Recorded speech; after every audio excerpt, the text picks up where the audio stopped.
로마서 6장 1절에서 14절입니다. 로마서 6장 1절에서 14절 말씀. 우리 사무실에 있는 분들도 아기 때문에 성경을 찾기가 쉽지 않겠지만 여러분 성경을 찾아서 함께 읽으면 좋겠습니다. 로마서 6장 1절에서 14절 말씀 제가 먼저 읽겠습니다. 그런즉 우리가 무슨 말 하리요? 은혜를 더하게 하려고 죄에 거하겠느냐?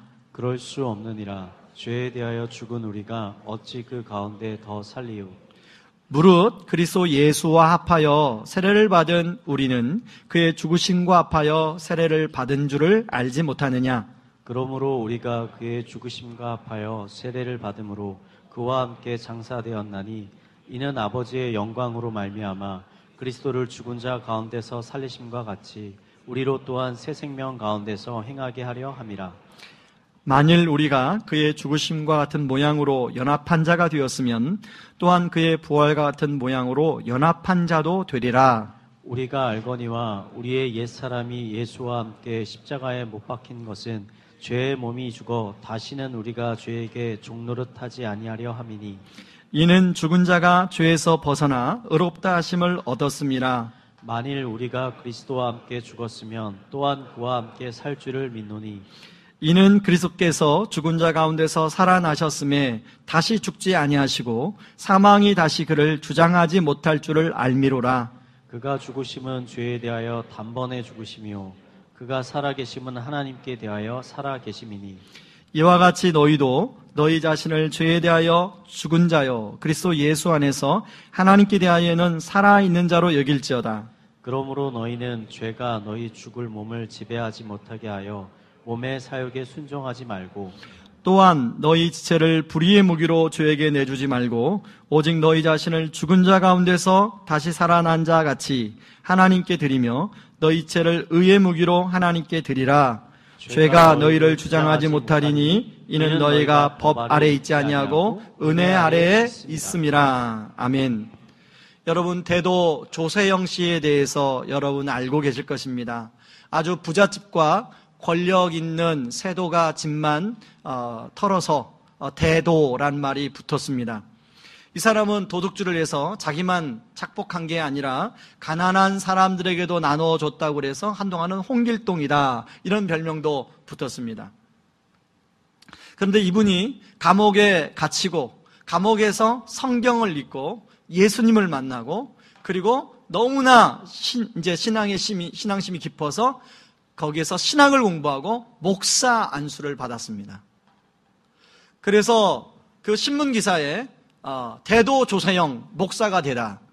그리고 또 같은 신앙심을 가진 여인을 만나 결혼해서 가정을 또 꾸렸다는 그런 기사를 보게 됐습니다. 그래서 저는 그 기사를 보면서 야, 역시 예수를 믿으면 조세영 같은 사람도 이렇게 변화가 될 수 있구나. 야, 우리 예수님 너무 좋다. 네, 그런 생각을 하게 되었습니다. 그런데요, 얼마 있지 않다가 기사에 일본에서 조세영 씨가 도둑질을 하다가 총을 맞고 검거됐다는 거예요. 저는 그 기사를 보고 아니 어떻게 목사까지 된 사람이 옛날 버릇 못 버리고 또 그런 짓을 했나 이런 생각을 제가 하게 되었는데요. 또 얼마 지나지 않아서 일본에서 한국으로 왔는데 다시금 또 도둑질을 하다가 검거가 되어서 감옥에 갇히게 되었다라는 기사를 보게 되었습니다. 여러분 사실 이런 모습은 조세영 씨만 그런 것이 아니라 우리 주변에 소위 예수를 믿는다고 하면서 그렇게 생각했던 사람들이 실족하는 모습을 우리는 많이 보게 됩니다. 심지어 뉴스에서 매주 그러한 소식을 우리는 접하게 되지요. 우리는 그런 기사를 보면서 어떻게 저럴 수 있나? 저 사람 예수 믿는 사람 맞나? 이런 생각을 하게 될 때가 있는데요. 사실 그런 모습이 바로 오늘 예배를 드리는 저나 여러분 안에 여전히 있다는 것을 우리가 문득문득 우리 스스로 느낄 때가 있다는 것입니다. 실제 로마 성도들도 예수를 믿고 나서도 다시금 옛날 습관으로 돌아가 죄를 짓는 사람들이 많이 있었던 것 같습니다. 그러면서도 아무렇지도 않게 오히려 그것에 대해서 떳떳하게 그렇게 생각하는 사람들이 있었다는 것입니다. 바로 이러한 현상은 바울이 이제 로마서 1장부터 5장까지 끊임없이 가르쳤던 하나의 진리가 있는데요. 그것을 다른 말로 쉽게 이신칭의라고 이야기합니다. 율법을 행함으로 구원을 받는 것이 아니라 오직 예수를 믿음으로 우리가 구원을 받는 것이다. 그래서 이신칭입니다.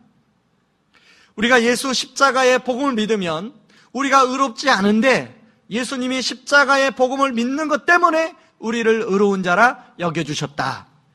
그렇기 때문에 우리는 하나님의 자녀가 되었고, 한번 하나님의 자녀가 된 사람은 하나님이 죄를 지어도 용서해 주신다. 사랑 많으신 하나님은 용서해 주신다.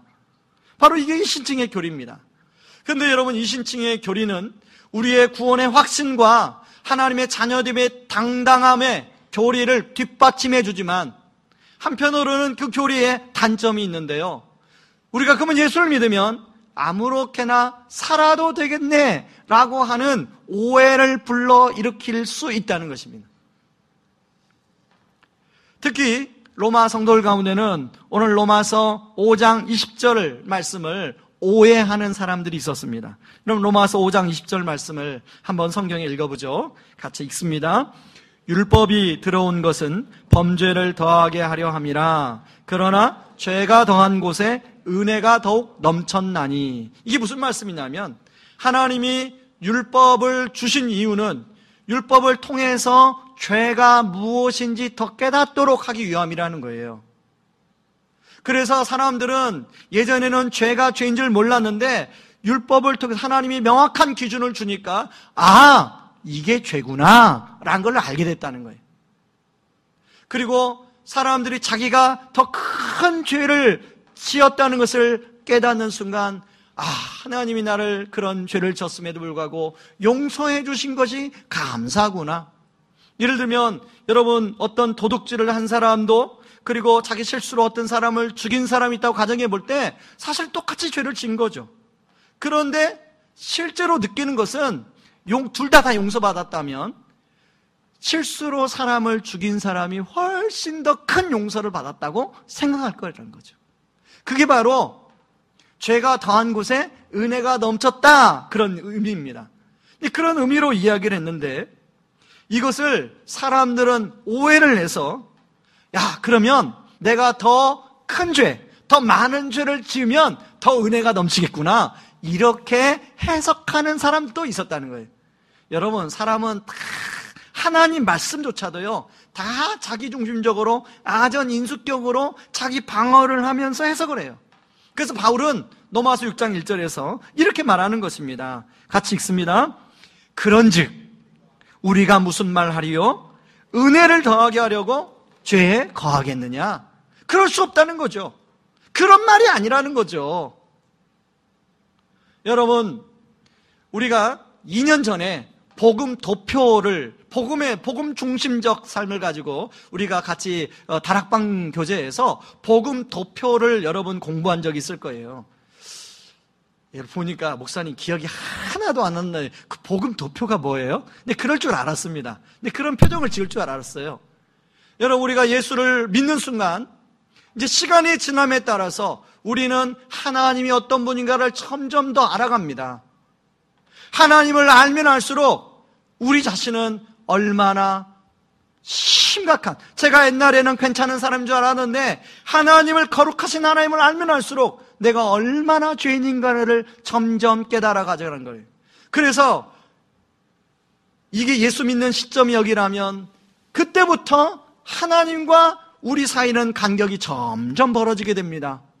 거룩하신 하나님은 더 높이 계신 것 같고 우리는 더 많은 죄를 지은 것 같고, 그런데요, 복음은 뭐냐면 바로 이 중간을 누가 이어주냐면 예수 그리스도가 이어준다는 거예요. 그래서 우리가 하나님을 점점 이 간격은 벌어지지만 우리가 예수를 믿으면서 십자가의 크기는 점점 커져 간다는 거예요. 그럴 때 바로 십자가의 크기가 점점 커져가는 사람은 내가 이런 죄인인데 하나님이 나를 이렇게 구원해 주신 것이 너무 감사하구나 라는 것을 깨닫게 된다는 거예요. 그런데 미안하지만 많은 사람들이 십자가의 크기가 처음 예수 믿을 때는 감격하고 나를 구해주니 감사하다. 그런데요, 신앙생활 10년, 20년, 30년 하면서 십자가의 크기가 점점 작아진다는 거예요. 바울이 말하는 것은 우리가 신앙생활하는 동안 십자가의 크기가 점점 가면 갈수록 신앙생활을 40년을 하고 이제 마지막 죽음의 순간에 왔을 때 그 십자가의 감격 때문에 가슴이 벅차야 된다는 거예요. 바로 그게 바로 죄가 더한 곳에 은혜가 넘친다는 말씀입니다. 그런데요, 여러분, 우리는 핑계와 변명의 명수예요. 뭐라고 죄를 지으면 핑계하고 변명하냐면 자기 합리화를 잘하는데요, 세상에서 먹고 살려면 어쩔 수가 없어. 나만 그런가? 다 그런데? 사랑이 많으신 하나님은 이것 좀 용서해 주실 거야. 가장 가슴 아픈 것은요, 가끔씩 제가 성도님들한테 듣는 얘기예요. 목사님, 우리 회사에 소위 본인이 장로라고 하는 분이 계세요. 본인이 교회 집사라고 하는 분이 계세요. 그런데요, 예수 믿는 부하 직원들에게 이렇게 이야기한다는 거예요. 야, 너만 믿냐? 왜 유난 떠냐? 나도 너처럼 해볼 거 다 해봤어. 그런데 이 조직이 살아나려면 어쩔 수 없어. 너 그렇게 해도 아무 소용없다? 이런 얘기를 한다는 거예요. 저는 그런 얘기 들을 때마다 과연 예수를 믿는 것이 이렇게 아무런 능력이 없는가? 과연 복음은 그냥 우리의 관념론적인, 그냥 우리가 구원받은 우리의 위로의 차원에 그 정도로 끝나는 게 복음인가? 그 대답으로 바울은 그렇지 않다는 거예요. 복음은 우리의 삶의 깊은 곳까지도 변화시키는, 우리의 모든 것을 변화시킬 수 있는 강력한 것이 바로 복음이라는 거예요. 그래서 제가 오늘 설교를 처음에 설교 제목을 오늘 주보에 나오는 것처럼 예수를 믿으면 아무렇게나 살아도 되는 건가요? 이렇게 제목을 잡았다가 말씀을 준비하는 가운데 제목이 바뀌었어요. 복음은 우리의 삶을 변화시키는 하나님의 능력이라는 거죠. 그렇다면 복음이 우리 삶을 변화시키는 하나님의 능력이라면 우리가 두 가지를 알아야 돼요. 첫 번째는 우리가 어떤 존재인가. 바울은 그러한 성도들에게 우리가 어떤 존재인가를 다시 한번 설명하고 있습니다. 여러분 2절에 한번 보세요. 2절에 보면 우리는 어떤 존재라고 얘기했냐면 죄에 대하여 죽은 우리가, 우리는 죄에 대해서 우리는 죽었다는 거예요. 여러분, 죄에 대해서 죽었다는 말은 죄의 지배 아래 더 이상 통치받지 않는다는 거예요. 여러분, 5장 뒷부분에서 왕노로 탄다, 사망의 왕노로 타고 죄의 왕노로 탄다는 표현을 살펴봤는데 더 이상 죄가 왕노로 타지 않는다는 거예요. 어느 목사님 책에 보니까 이 부분을 설명하면서 아주 적절한 예화를 하나 들었더라고요. 만약 저와 여러분이 갑질하는 사장님 밑에서 일하는 직원이라고 생각을 해봅시다. 몹시 괴로운 직장 생활을 하겠죠. 인격 모독을 당하고. 저도 젊은 날에 그런 상사를 모셔본 적이 있어요. 너무 괴로워요. 그런데 어느 날 스카우트제의가 온 거예요. 가서 면접을 해보니까 그 회사의 환경이 너무 좋아. 정말로 나도 이런 직장에서 일해보고 싶다. 나도 이런 상사 밑에서 좀 일해보고 싶다. 그런 상사가 있는 거예요. 그래서 이쪽 회사를 그만두고 이쪽 회사로 옮겼습니다. 근데 첫 출근하는 날 전에 직장에 그 갑질하는 사장님이 전화가 왔어요. 김대리, 지금 어디 있어? 지금 당장 지금 이 일을 해야 하는데 어디 있어? 이렇게 한다면 여러분들은 그 전에 사장의 말을 들을까요? 들을 필요가 없죠. 그렇다는 거예요. 우리가 예수를 믿기 전에는 죄라는 사장을 모시고 살았어요. 그래서 그 죄 사장이 시키는 대로, 혹시나 그 말을 안 들으면 혹시나 나한테 어려움이 올까, 혹시나 나에게 무슨 징크스가 올까, 혹시나 우리 애가 잘못될까 두려워서 그 말을 들었다는 거예요. 여러분, 신년에 보면 이 전 보러 가는 사람이 많다고 그래요. 전 보러. 예수 믿는 사람들도 점 보는 사람 중에 50%가 넘는다는 거예요. 여러분, 점쟁이한테 가면 그 말을 안 들으면, 부적을 안 사면 어떻게 돼요? 두려워. 혹시 우리 애가 대학에서 이번 떨어지는 거 아닌가? 혹시 우리 애가 병 걸리는 거 아닌가? 사고는 나가는 거 아닌가? 두려워서 그 부적을, 그 점쟁이가 준 부적을 이불 속에도 집어넣고, 그리고 저기 천장에다도 매달아 놓고, 제가 예전에 복음을 전한 적이 있는, 아내가 이제 예수를 처음 믿었어요. 근데 남편은 믿고 싶은데 교회를 못 왔대요. 그래서 제가 그 가정에 신방을 갔어요. 그리고 그 남편을 만나서 함께 만나서 그 남편이 예수님을 영접했어요. 그랬더니 그 남편이 목사님 잠깐만 기다리세요 하고 지갑을 꺼내더라고요. 지갑을 펼치니까 자기 어머니가 준 부적 다 꺼내는 거예요. 그리고 목사님 잠깐만 기다리세요. 이불 속에 있는 부적 꺼내는 거예요. 그때 제가 그날 잊을 수가 없어요. 월드컵 토고전 하는 날이었어요. 그래서 잊을 수가 없어요, 제가 그날.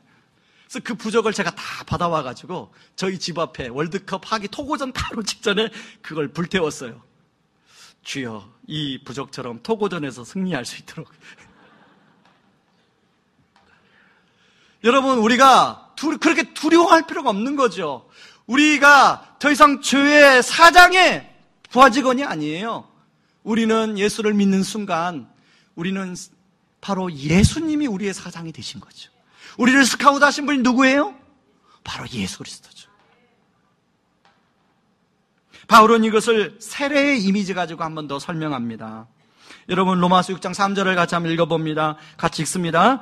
여러분은 우리가 그리스도 예수와 연합하는 세례를 받았을 때에 그분의 죽음과 연합하는 세례를 받았다는 사실을 알지 못합니까? 여러분, 우리가 예수를 믿는 순간 굉장한 신비스러운 일이 일어나는데 뭐냐면 예수님과 연합이 이루어집니다. 여러분, 우리는 예수님과 연합이 잘 이렇게 안 다가와요. 이게 잘 이해가 안 돼요. 그래서 그런 쉬운 예가 있는데요. 여러분, 자, 사랑하는 남녀가 이제 결혼 날짜를 잡고 결혼식을 합니다. 여러분, 요즘 결혼식 몇 분입니까? 결혼식 몇 분이에요? 30분이에요. 30분 전만 해도 뭐예요? 이 두 사람은 남남이었어요. 사랑하지만 남남인 거죠. 그러나 결혼식을 해서 성부와 성자와 성령의 이름으로 부부가 된 것을 공포하노라, 이게 하면 그 다음부터 어떻게 되는 거예요? 부부가 되는 거예요. 바로 이 두 사람은 그때부터 연합이 시작이 되는 거예요. 남자는 여자에게, 자기 사랑하는 아내에게 구속을 당하고 그 사랑하는 아내는 남편에게 구속을 당하는 거예요. 자기 마음대로 할 수 없는 거죠, 이제. 예전에는 자기가 월급 직장에서 일하면 자기가 마음대로 썼는데 이제는 그렇게 할 수가 없는 거예요. 예전에는 남자가 자기 직장에서 일하면 마음을 썼는데 구속당하는, 결혼이라는 그런 거예요. 연합이 하나가 된다는 거예요. 마찬가지로 우리가 예수를 믿는 순간 우리가 예수님과 하나가 되는 놀라운 신비가 이루어집니다. 바울은요, 이것을 세례의 이미지로 표현하는데 예수님이 십자가에 죽으심, 그리고 3일 동안의 장사 지내심, 그리고 부활하시는데요. 여러분, 우리는 이제 물세례를 줍니다. 근데 그것은 성령 세례를 의미하는 하나의 의식이에요. 근데 침례교는 지금도 사람을 직접 강이나 이런 데 데리고 가서 직접 침례를 주는데요. 제가 침례 주는 걸 보니까 사람을 완전히 물에 확 잠깁니다. 그건 뭐예요? 이제 옛사람이 죽었다는 거예요. 예수님이 십자가에 못 박히시고 장사 지내는 것처럼 옛사람이 완전히 죽었다는 거예요. 그리고 그 사람을 물에서 꺼내요. 그 순간에 이제는 새로운 생명, 예수가 그 생명 안에 들어간 새 생명이 되었다는 거예요. 그래서 우리 예수를 믿는다는 것을 거듭난다, 다시 태어난다, 이런 표현을 쓰는 거예요. 여러분, 우리 옛사람이 죽었으니 당연히 죄의 몸도 죽은 거죠. 이 옛사람이 뭐냐? 여러분, 우리 지난주에 아담 안에 있는 죄의 본성이 뭐라고 그랬죠? 내 인생은 나의 것. 민혜경 씨 노래를 제가 예화로 들고 설명했잖아요. 내 인생은 나의 것, 내 인생은 나의 것. 이렇게 생각하며 살고자 하는 마음이 바로 옛자예요. 죄의 본성이에요. 여러분, 내 인생은 나의 것이라고 그렇게 생각하고 사는 것이 참 주관적이고 멋있게 보이잖아요. 근데 결국은 그런 삶은요, 결국은 사망의 왕노로 타는 삶이라는 거예요. 여러분, 요즘에 보헤미안 랩소디, 요즘 젊은이들 사이에서 열광합니다. 근데 제가 엊그제 신문을 보면서 깜짝 놀랐어요. 보헤미안 랩소디, 이 말 자체가 독어로 아버지를 거부한다는 뜻이래요.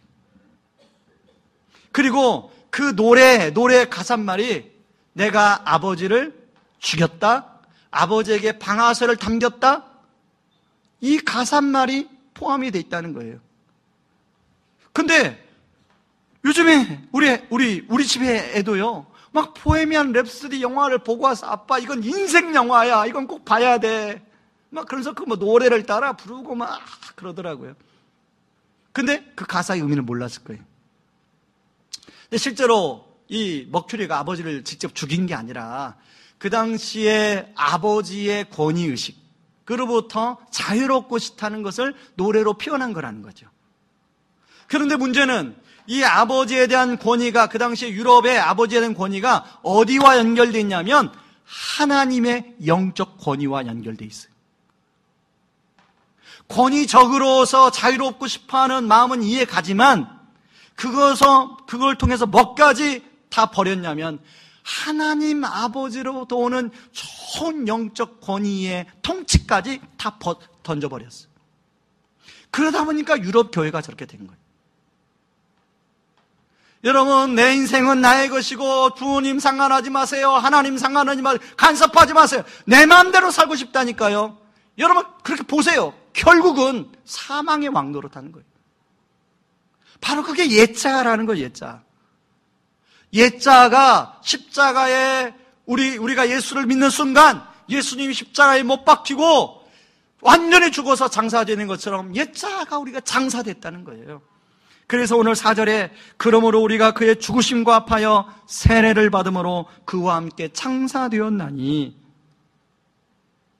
자, 그리고 5절에 이렇게 얘기합니다. 우리가, 같이 읽습니다. 우리가 그리스도와 연합하여 그분의 죽음에 참여하였다면 그분과 연합하여 그분의 부활에도 참여할 것이 확실합니다. 우리는 예수님이 부활하신 것처럼 우리는 예수 그리스도의 새 생명을 가지고 태어났다는 거예요. 그래서 앞으로 장차 예수님이 재림하실 때 완전한 부활의 몸을 우리가 입게 될 사람들입니다. 이런 새로운 생명에 대해서 고린도서 5장 17절은 이렇게 얘기합니다. 그런즉 누구든지 그리스도 안에 있으면 새로운 피조물이라. 이전 것은 지나갔으니 보라, 새 것이 되었도다. 새 창조의 역사가 일어난 거죠. 완전히 다른 존재가 된 것입니다. 누구 때문이에요? 예수님 때문에. 이 과정을 골로새서 1장 13절에서는 이렇게 말하고 있습니다. 같이 한번 우리 읽어보겠습니다. 골로새서 1장 18절 말씀입니다. 같이 읽습니다. 아버지께서는 우리를 흑암의 권세에서,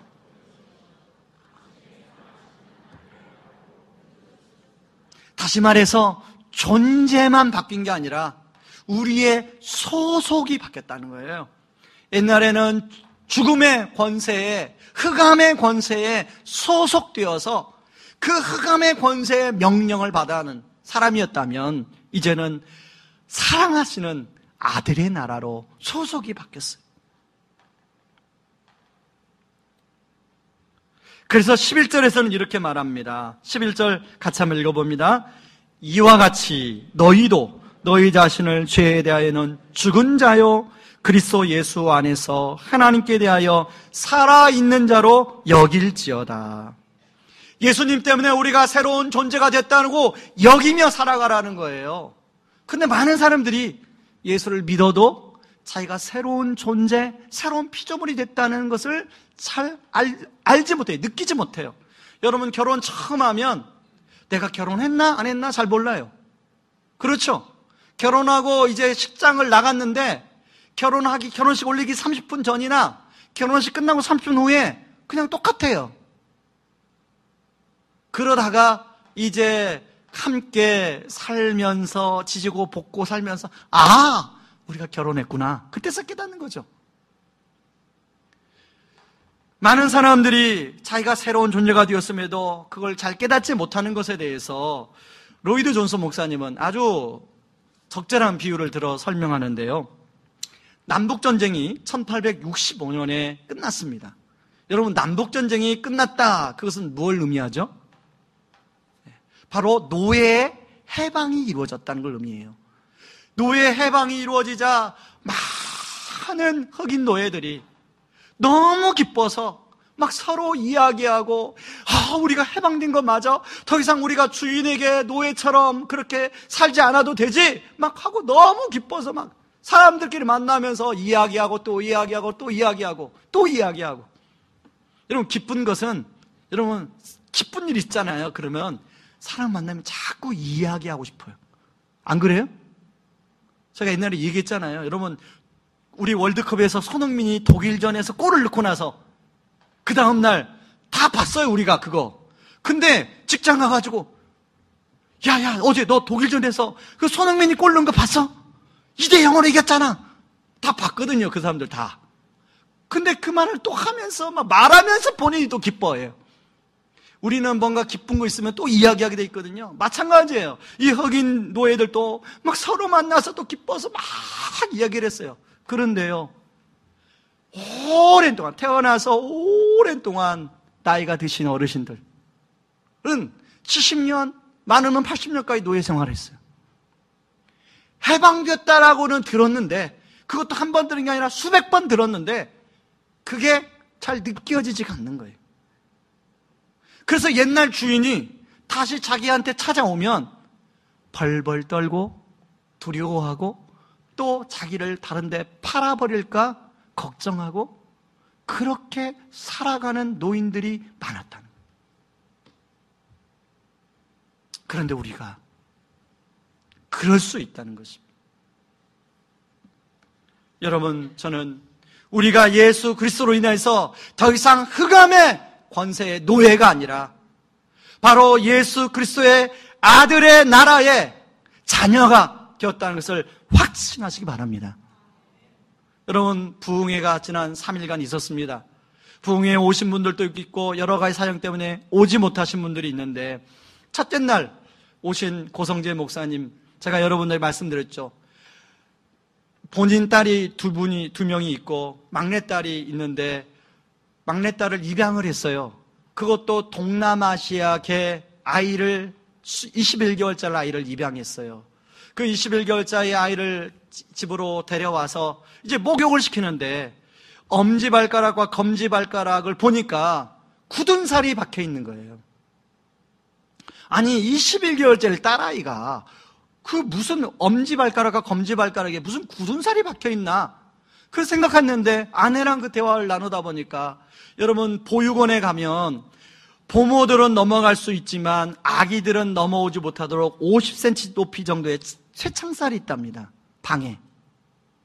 보육원 부모들이 아기를 안고 있다가 이제 집에 갈 때, 퇴근할 때 아기를 그 쇠창살에 넣어놓고 잠그고 이제 가는데, 그때 순간 아이들이 하나같이 쇠창살이 탁 달라붙는다는 거예요. 발가락을 탁 끼워서. 그때부터 울기 시작하는 거예요. 하나 달라고. 우리 교역자 한 분도 이제 공부하면서 보육원에서 실습을 했는데요. 진짜 기가 막힌 것은, 그렇게 우는 아이를 문 탁 닫고 계단을 뚜벅뚜벅 내려와서 그 마지막 계단 문을 딱 열려면요, 소리가 울다가 그렇게 울다가 소리가 탁 끊긴다.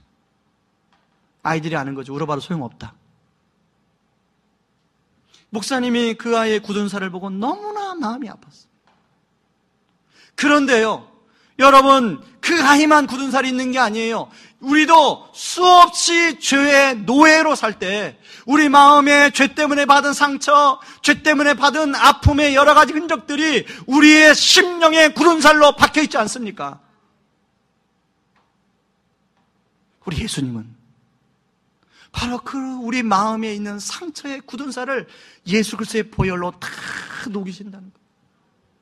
그런데 이미 예수를 믿음에도 불구하고 여전히 그런 굳은 살을 가지고 살아가는 사람들이 있다는 거예요.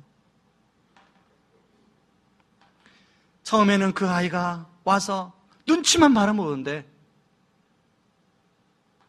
아빠가 안 하려면 아빠를 밀어내고, 왜냐하면 아빠라는 존재를 한 번도 경험해보지 않았으니까.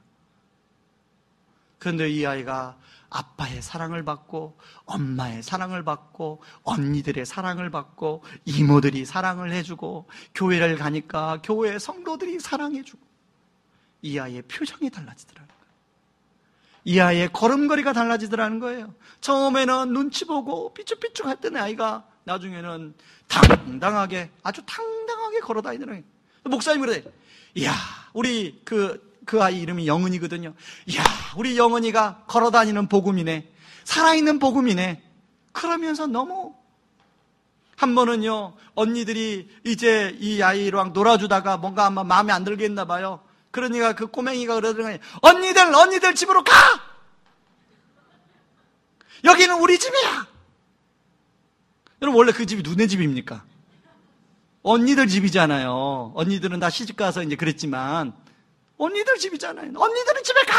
근데 그 말을 듣고 있는 목사님이 너무나 감사하더라는 거예요. 아, 이 아이가 이제 더 이상 그 보육원에 고아로 살아가는 아이가 아니라 자기 안에, 우리 집에 이제 진짜 우리 딸이 됐구나. 여러분, 여러분, 예수님 때문에 더 이상 우리는 보육원의 고아가 아니에요. 이 험한 세상에 여러분 혼자 살아가는 고아가 아니에요. 예수님 때문에 우리는 하나님의 자녀가 되었어요. 여러분, 이 사실을 여러분 확신하고 당당하게 살아가시는 저와 여러분들 되길 바랍니다. 그런가 하면요, 두 번째는 존재에 맞는 삶으로 드려져야 된다는 거예요. 여러분, 6장 12절 말씀을 같이 한번 읽어보겠습니다. 같이 읽습니다. 그러므로 죽게 될 여러분의 몸에 죄가 왕노릇하여 몸의 욕심을 따라 살지 않도록 하십시오. 그러므로라는 단어에 주목하세요. 예수 안에서 우리가 새로운 존재가 되었다는 거죠. 심령과 소속이 달라졌다는 거죠. 그러므로 더 이상 옛사람을 가지고 옛사람의 방식으로 살면 안 된다는 거예요. 그런데요, 이렇게 말하는 이유가 뭘까요?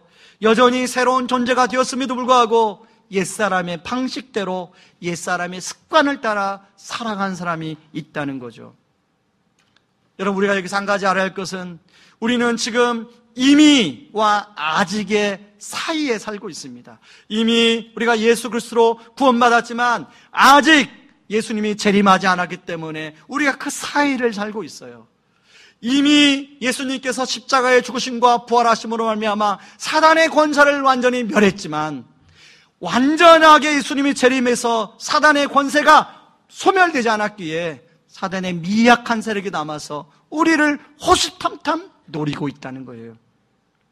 유혹하고 공격하고 여러 가지로 속삭이고 있다는 거예요. 그것을요, 오늘 13절에 보면 잘 표현하고 있는데 13절 말씀을 한번 같이 읽어봅니다. 같이 읽습니다. 너희 지체를 불의의 무기로 죄에게 내주지 말고 오직 너희 자신을 죽은 자 가운데서 다시 살아난 자와 같이 하나님께 드리며 너희의 지체를 의의 무기로 하나님께 드리라. 여러분, 바울은 무기로 이야기하고 있습니다. 이 말은 뭔 말이에요? 여전히 우리 안에 그런 싸움이 일어나고 있다는 것입니다. 여러분, 폴 트립은 이것을, 우리가 살아가고 있는 세상을 두 왕국의 싸움이라고 표현하고 있습니다. 두 왕국이 치열하게 싸우는 곳이 우리가 살아가는 세상이라는 거예요. 하나는 인간 나라의 왕국과 하나는 하나님 나라의 왕국. 그 싸움이 어디서 주로 일어나느냐? 바로 한 주먹도 안 되는 우리 마음 속에서 주로 일어난다는 거예요. 그래서 마음이 우리의 전쟁터예요. 하나님의 자녀가 된 우리에게 사단은 끊임없이 속삭입니다. 딱 한 번만 해. 그래도 하나님은 다 용서해 주실 거야. 괜찮아. 너 옛날에는 그렇게 했잖아. 너만 그런 게 아니야. 다 그렇게 하는 거야. 그러니까 해. 야, 네가 믿는 하나님이 그런 것도 용서 못 해주시겠니? 괜찮아. 해. 이런 속삭임을 끊임없이 사단은 우리 귀에 속삭입니다. 여러분, 고성재 목사님 그 막내딸이 이제 그렇게 목사님이 우리에게 묻는 거예요. 우리 영은이가 가장 두려워하는 게 뭘까요? 저는 그 순간에 영은이가 가장 두려워하는 게 그렇게 사랑해주는 아빠와 엄마로부터 이제 떨어져 다시 파양되는 거? 이런 생각을 했는데 목사님 그러는 거예요. 우리 영은이는 파양되는 걸 두려워하는 게 아니라는 거예요. 초등학교 시절에 그러면서 하는 예화를 들어요. 초등학교 시절에 저학년 시절에 여러분 초등학교 저학년 때는 아이들이 문방구에서 지우개도 훔치고 뭐 연필도 하나 훔치고 그런 장난을 하지 않습니까? 그런데 친구들이 영은이한테 영은아 이거 하니까 너무 재밌어. 너도 한번 해봐. 그리고 자꾸 등을 밀더래요. 그때 영은이가 아니야! 나는 그렇게 할 수 없어. 나는 우리 아빠 엄마를 실망시킬 수 없어. 나는 안 해. 영은이가 단호하게 거절을 하고 집에 와가지고 아빠한테 그 얘기를 해주더라는 거예요. 그 얘기를 들은 아빠가 그 영은이 조그만 아이, 그 초등학교 저학년의 아이의 이야기를 듣고 너무 마음이 기뻤다는 거예요. 그러면서 그 아이가 아빠, 나는 크면 아빠한테 이 은혜 꼭 갚을게. 여러분, 진짜 사랑을 받은 사람, 진짜 은혜를 입은 사람은요, 자기에게 사랑을 주고 은혜를 입혀준 사람을 실망시켜 드리고 싶지 않아요. 저는 그 마음이 뭔지를 알아요. 저는 이찬수 목사님에게 너무 많은 사랑을 받고 너무 많은 은혜를 입었어요. 그래서 항상 어떤 지점에 딱 저를 가로막는 게 있다면 내가 이 은혜, 이 사랑을 내가 실망시켜드리면 안 되지.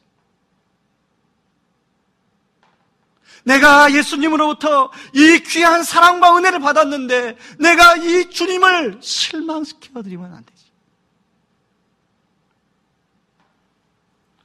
어떻게 하면 그 은혜를 갚아드릴 수 있을까? 어떻게 하면 그 은혜를 내가 갚을 수 있을까? 여러분, 그 조그만 영은이 이제 고등학교 2학년인데요. 목사님 생각할 때 이 아이가 커가지고 은혜를 갚는 게 어떤 걸 원할까요? 그동안에 이 아이한테 들어간 수많은 교육비를 하나하나 얘가 세가지고 아빠하고 통장으로 내미는 걸 원할까요?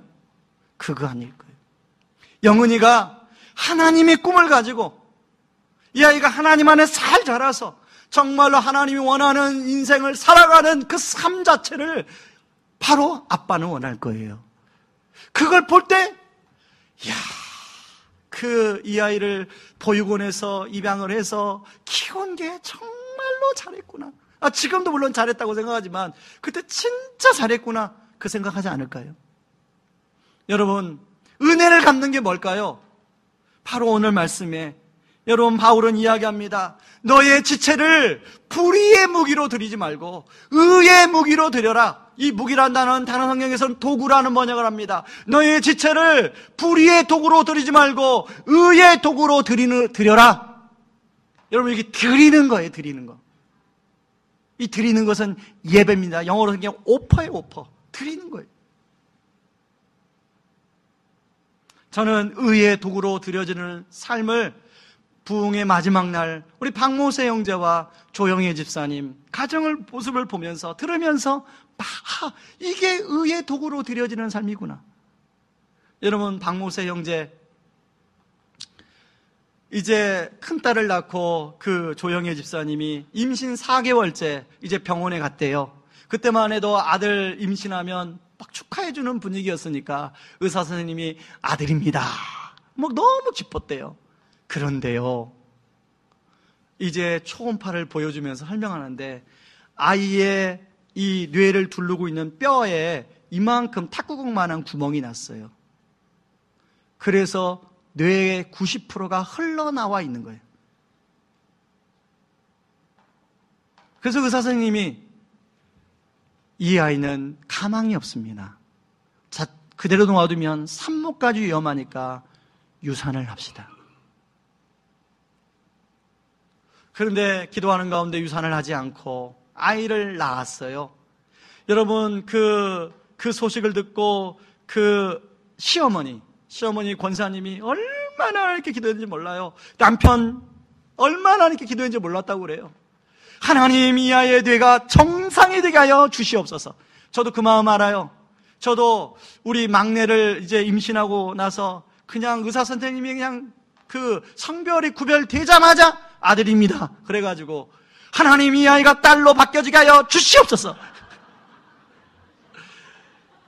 기도를 하고 낳는 순간 가장 먼저 확인한 게 아들인가 딸인가. 안 바뀌더라고요. 마찬가지 안 바뀌어요. 아이가 태어났는데요, 90%의 뇌가 흘러나와 있는 거예요. 여러분, 여러분들한테는 설명 안 했지만 제가 식사교제 하면서 저한테 얘기를 했는데요, 90%의 뇌가 흘러나오면 태중에서 엄마의 영양물을 섭취했는데 그 하나도 섭취를 못하는 거예요. 그래서 얘가 그냥 뼈만 남은 거예요. 몸이 가죽, 그러니까 그냥 몸이 뼈밖에 없어요. 그럼 어떻게 되겠습니까? 사람의 형체가 아니라는 거죠. 그런 아이라고 그래도 생명이 있다고 그래서 집에 데려와서 씻기는데 차마 씻길 수가 없는 거예요. 결국은 3개월 때 이 90% 나와 있는 뇌를 잘라냈어요. 의사 선생님이 이 아이는 잘라내도 죽고 안 잘라내도 죽습니다. 그래도 우리는 기도할 테니 수술을 해 주십시오. 하고 그때부터 그 시어머니 권사님이 교회 가서 기도하기 시작했는데요, 자기 다 싸들고 교회 가서 먹고 자고 하면서 기도한 게 25년간 기도했다는 거예요. 모든 의사 선생님들이 이 아이는 죽습니다 했던 의사 선생님이 만약에 살아나면 이건 전적인 하나님이 하신 것입니다. 근데 그런 아이가 지금 27살이에요. 뇌가 10%밖에 없는데 뇌가 자랄 수 있어요? 없습니다. 이제까지 자란 사람이 한 사람도 없습니다. 그런 아이가 뇌가 60%가 자랐어요. 처음에는 뇌가 10%밖에 없으니까 보지도 못하고요, 듣지도 못하고, 말하지도 못하고, 먹지도 못하고. 여러분, 우리 뇌가 모든 걸 관장하지 않습니까? 우유 한 방울 먹이는데요, 45분이 걸렸다고 그래요. 먹는다는 게 뭔지 모르니까. 근데 그런 애가 하나님의 은혜로 뇌가 60%가 자랐어. 그러면서 하나님이 이 아이에게 뭘 내주냐면 시력은 초점 하나만 회복시켜줬어요. 그래서 자기가 보고 싶어 하는 것만 봐요. 밥 먹는데 저를 보면서 목사님은 참 선하게 생기셨네요 이러시더라고요. 오른쪽 귀만 들려요. 그런데 이 아이에게 하나님이 어떤 은사를 주셨냐면 소리를 듣고 말하는 것은 허락해 주셨어요. 처음에는 앉지도 못하고 걷지도 못했는데 이 아이가 그래도 장애를 입었지만 그래도 앉고 일어서서 지금은 조금씩 걸어요. 7살 때 할머니가 이 아이에게 찬양을 들려줬어요. 근데 이 아이는 들은 대로, 볼 수 없으니까 들은 대로 자기가 따라 부르는 건 할 수 있어요. 그러니까 뇌가 60% 자라니까요, 조그만 암기력도 하나님 주셨대요. 찬양을 그 유치원 발표회 때 불렀는데 그 찬양을 듣고 많은 사람들이 문의가 와서 이거 녹음하자고, 녹음해서 내가 좀 듣고 싶다고, 이 아이의 목소리가 우리의 심령을 울렸다고. 그래서 2013년 스페셜 올림픽, 장애인 올림픽에 애국가를 부르는 그때 애국가를 부르는 계기가 돼서 미국의 장애인 사역을 하는데 이 아이가 초대가 됐어요. 그래서 수많은 장애인들 그리고 장애인 부모님들에게 이 아이의 그 찬양을 통해서 노래를 통해서 소망을 주는 일을 하고 있어요. 저랑 밥 먹으면서 그러는 거예요. 목사님, 이 아이에 하나의 신비가 있는데요. 저도 아직까지 그걸 모르겠어요. 이 아이는 분명히 모든 소리를 듣고 그걸 말로 하는데요. 이제까지 이 아이 입술에서 나쁜 소리가 나와 본 적이 없어요. 여러분, 사람은 사실은 TV에서도 막 싸우는 소리도 하고, 싫어! 나 안 할래! 이런 소리도 하잖아요? 근데 그런 말을 한 번도 한 적이 없대요. 그게 자기도 이해할 수 없다는 거예요. 그러니까 우리 하나님이 뇌를 60%로만 자라게 하면서 그 부분은 탁 잠궈 놓으신 거예요. 그래서 좋은 말만 한다, 이 아이가. 여러분, 저는 그 말 듣는데 그게 너무 부러운 거예요. 나도 하나님이 내 뇌에 나쁜 말 하는 기능을 잠궈 놓으시지. 아니, 목사로 세우려면 그런 것들은 잠궈 놓으시지. 왜 안 잠궈 놓으시고. 나쁜 마음 드는 거 좀 잠궈 놓으시지. 이 아이가 온전히 하나님은 이 아이의 뇌를 자라게 하셔서 아무도 살 수 없다고 하는 그 아이를 살리셔서 많은 사람들에게 찬양으로 은혜를 끼치고 정말로 절망 속에 있는 사람들에게 소망을 주는 하나님의 의의 도구로 삼으시더라는 거죠.